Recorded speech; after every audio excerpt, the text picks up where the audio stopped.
শিক্ষার্থীরা এটা ঢাকা বোর্ড 2017 সালে পড়ছে। এই কি প্রশ্ন কি বলছে, 1 - tan square 30 degree divide by 1 + tan square 30 degree সমান কত?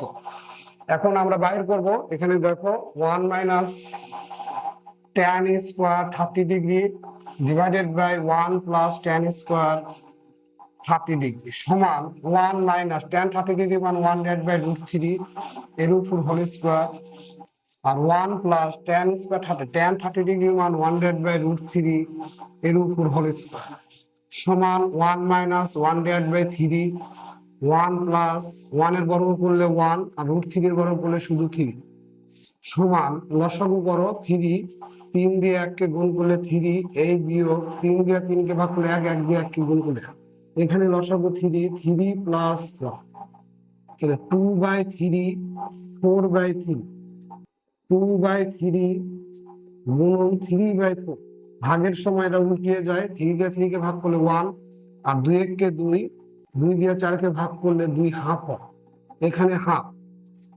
তাহলে আমাদের এখানে লক্ষ্য রাখতে হবে এখানে কোন মানটি সঠিক। তাহলে হাফ আছে, তাহলে এই মানটি সঠিক আমাদের।